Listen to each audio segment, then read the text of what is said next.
Hey, JJ here with the Art of Value. Thanks for joining me today. So today I'm going to talk about an interview with Jim Rogers. I've got some video here that I'm going to react to, but he's basically saying what caught my eye, and it might be of interest to you, I think.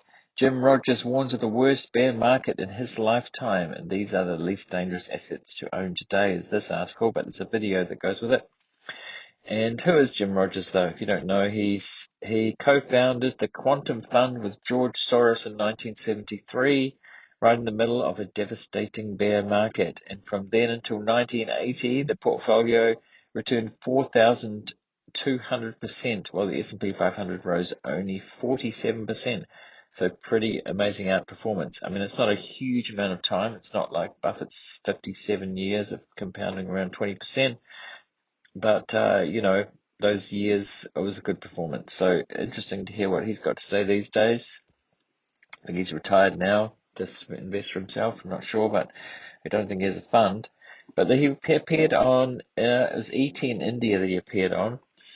And let's just hear what he has to say straight off. Let's go.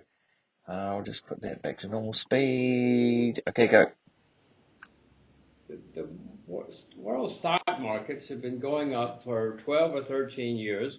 That's the longest in American history anyway. So we're certainly overdue for a problem. We don't have to have one, but we do.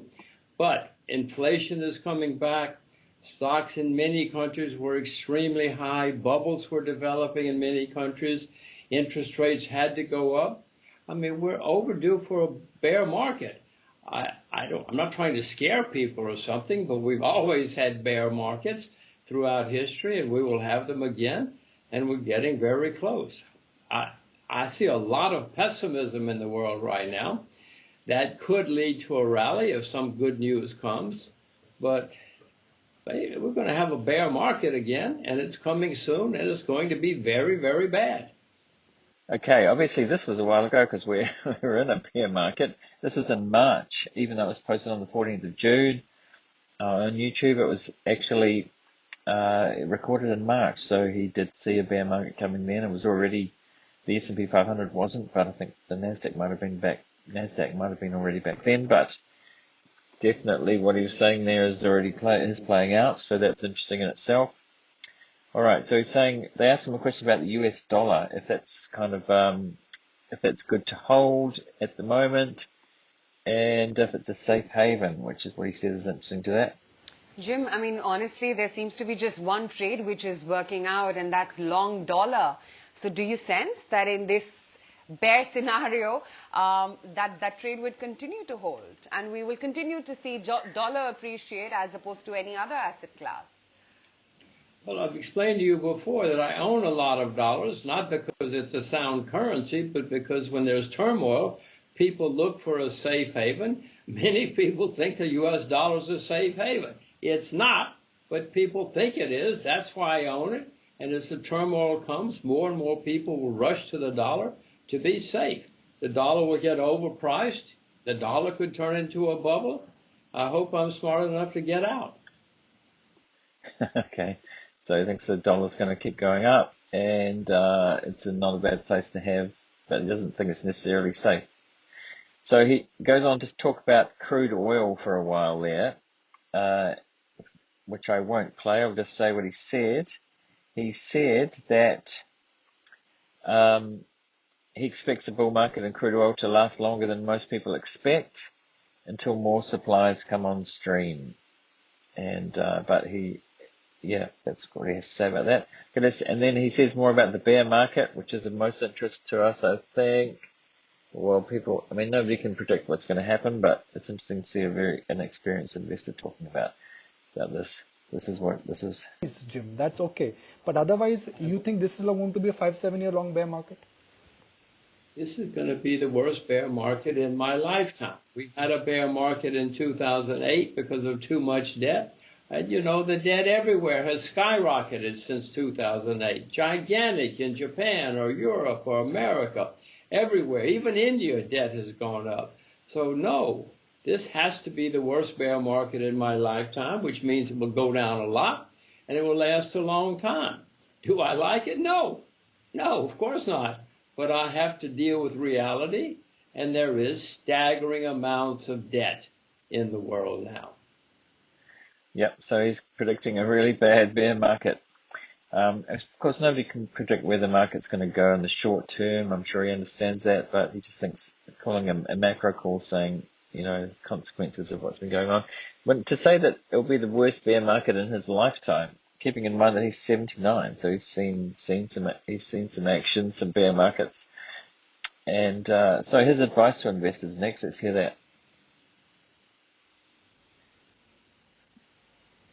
Good morning, Jim Rogers. So if we are in the grip of a bear market, can I ask you straight out, what would your advice be to investors? We are seeing, cash holding worldwide surpass what it was during the great financial crisis.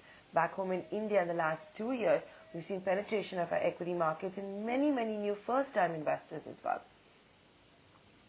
That always happens at the end of a bull market all over the world. It's not just India. You see lots of new people come in. They get excited about how easy it is to make money. They think it will last forever. This is not my first rodeo. I've seen this movie before. This is what happens. And yes, you're exactly right. A lot of new people are coming in. The only way that will save you is only invest in what you yourself know a lot about. Don't listen to the TV. Maybe you can listen to ET, but for the most part, do not listen to other people. Stay with what you know, and then you might survive. Listening to hot tips will ruin you. Okay, that's good advice. I think good general advice. Invest in what you know, in your circle of competence, as Warren Buffett said, and don't listen to hot tips. A lot of retail investors coming to the bull market late, invested in kind of hot tips all over the place, and some of those are down 70, 80, 90%. All right, so one more of what he says about what he's investing in at the moment. The safe haven when it comes to commodities, Jim, right now. I mean, crude, of course, but okay, he's talking about oil being up, but also silver. He's big on silver and agriculture. Those are the two things that we've already talked about. Is silver the bet when it comes to commodities and precious metals? I do not use the term safe whenever I talk about investment. There's no such thing as safe. I assure you, I've been doing this a long time. I wish I could find something safe. Silver is probably less dangerous than other things. Gold is probably less dangerous. I'm not buying them now because in a big collapse, everything goes down. But I probably will buy more silver when it goes down some more. What is safe? I don't know anything that's safe. Agriculture is probably less dangerous. Silver and agriculture are probably the least dangerous things in the next 2 or 3 years. Okay, so he thinks silver and agriculture are the least dangerous things, but nothing is safe in investing. That's a good recommendation from somebody who's been through the ringer. One other thing that he says is, unless you're going to stop wearing clothes and eating food, agriculture is going to be better. If you really, really love it, go out there and get yourself a farm and you'll get very, very rich. He said that last year, not in this interview. Farmland, I know of one ETF, LAND, which is, I'm not recommending that, but I noticed I've been following that. It kind of spiked a while ago and then came down, so I haven't checked it lately. Anyway, that's all for today. Keep it under 10 minutes, and like and subscribe on your favorite platform to YouTube, Spotify video. Those are the two video platforms. And join me on Twitter at The Art of Value, and subscribe on your favorite podcast platform. Okay, thanks. See you next time.